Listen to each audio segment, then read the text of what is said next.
I'm going to do some coaching on the Beethoven Symphony 3 Scherzo Oboe Excerpt. It's just a couple lines of the opening, so not too long. I'll hopefully keep this short.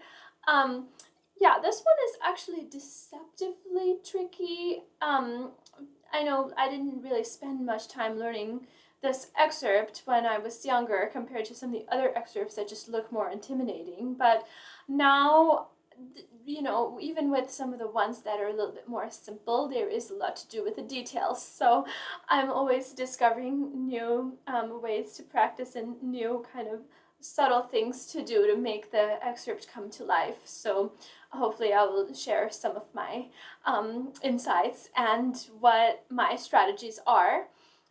Yeah, first thing, I think the tempo is, there's a lot of recordings out there because Beethoven 3 is one of the most popular pieces of classical music. So of course you're going to find tons of recordings, all with different kinds of tempos.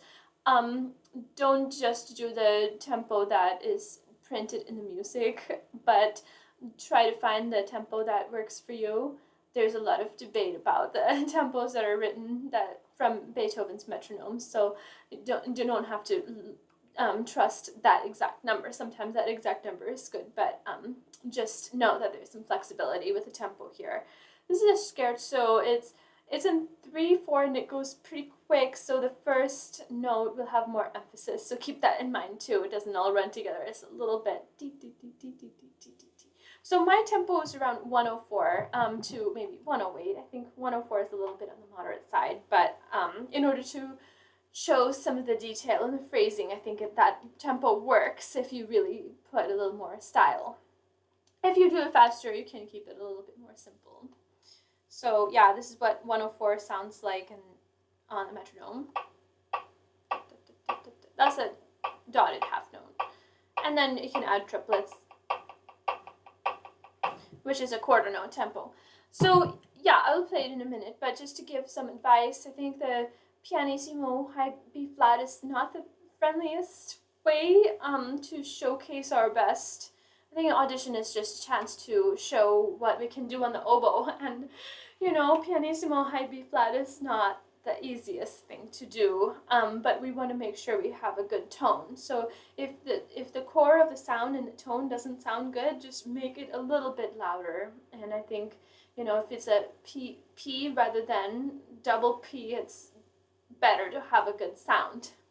Then once you have a good sound, then you can try to pull back on the dynamic. But yeah, sometimes I think the mistake, it's easy to kind of just be a little bit not enough tone or not enough air, and then it all sounds a little wimpy. But I think it's a little better just to have a little bit more air and a little bit more tone rather than not enough, and be a little wobbly. So yeah, don't fall into that trap of trying to really play too soft. And then just make sure, like, I know for me, I think about like having broad shoulders when I play, and that helps get the core of the sound, and not trying to do that with your body when you play, because that will really choke off the notes. So just maintain a good posture.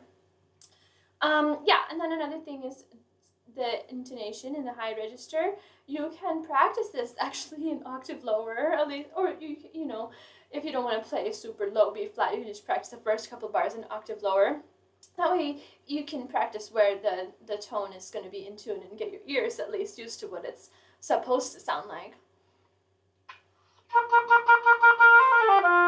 Right, so that's what the good tone. If this excerpt was written an octave lower, that would be easier. The pianissimo. Then once you have that in your ear, all the intonation, because the intonation in the higher register is more difficult. So practice first in low register, and then maybe practice B flat, and then up the octave. Especially the first, you know, just to make sure that it's in tune and at the center of the notes. Okay, so that's some strategies for how to just start playing. Of course, in an audition setting, you can't just warm up and create your own beginning, but having preparation when you do the practicing, you can kind of have that feeling when you just played it in the audition. Okay, so along with the style, back to style, so make sure that the staccato is like a good length. You don't want to be too peckish. You want a little bit of tone. You want some time for the tone to be heard, but you don't want it to be like more legato. So finding that balance, I try to have a good articulation. Ta ta ta ta ta ta ta. So something that's really clear. You don't want it to sound fuzzy. You want to have a good articulation. And I think conductors appreciate oboists who play with good articulation. Usually we sit, so far away in the back, so they like it if we articulate a little bit more by the time, with the echo in the hall. So I would think a little bit shorter, but it depends on the tempo as well. If your tempo is really fast, then it kind of goes by quick. You don't have to worry about too short. But at a moderate tempo, just think on the shorter side and on the clearer side. The third measure after we start playing is, I think, is most difficult with the rhythm. I think the common trap is to play the quarter note too long and then scrunch the eighth notes. Or, so don't fall into that trap. Make sure that the quarter note is the right length compared to the eighth notes. So what you can do is make everything an eighth note. You just divide the quarter note into 2 eighth notes when you practice. Right? So something like that. So that's a good way to practice and make sure it's really in time. You can also just slow it down and make sure that rhythm is really true. You don't want that eighth notes to just become like compressed or just rush as fast, in a faster tempo. You want to be in control of that rhythm. So that's really important. And then also the dotted halves have to be not too long and not too short either. And a little bit of phrasing there. I think the F dotted half note is more part of the previous part, and then the E flat is sort of part of the next part. So that's sort of 2 sub phrases I think of. I mean, it is one wrong phrase too, but just don't play legato through those dotted half notes. It's that, have a little bit, even a taper on the F. Taper it off, just phrase off a touch. I think that sounds nice. And then same, same with the next line, where it's mostly a repeat with a little bit tacked on to the beginning of the phrase. With this beginning part, with the scale, it's more about joining the texture, because there's quarter notes happening during the rests, and it's not really the beginning. I don't think of it as the beginning of the phrase in the second entrance. It's more, joining the D, and it has to be. It's also like a pickup note. It's on the beat 3, so don't try to make it like, oh, this is the beginning of a new phrase. It's just kind of joining in with the orchestra at that point. And yeah, with these things in mind, I think the only other thing I would add is the last note of both phrases.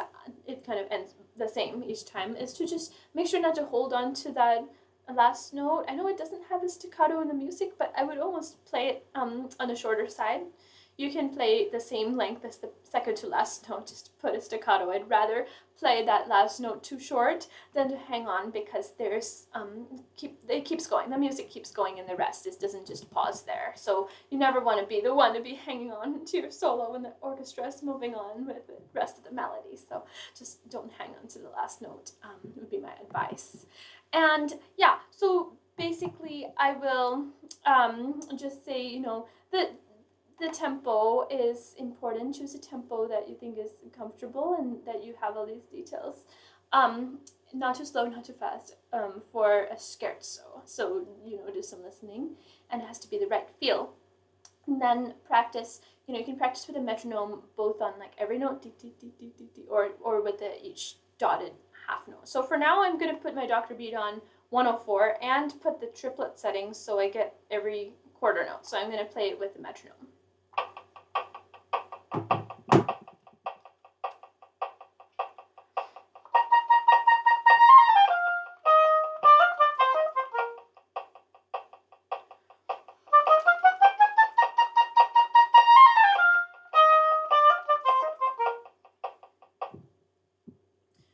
So that's a comfortable tempo for me. Maybe I can go a little bit faster, but that's kind of a good starting place is 104. And yeah, I'd like to I do a little bit of phrasing through the up to that slurred bar. I think that's really the peak of the phrase. If I were to add some dynamic. I think that that's the most interesting part. So I think when I was playing just now, I definitely did a little bit of a crescendo. So you can mark that in. Yeah, just keep it light would be my biggest piece of advice. Is just don't play too heavy and too long. Just keep it a little bit more on the short and light side.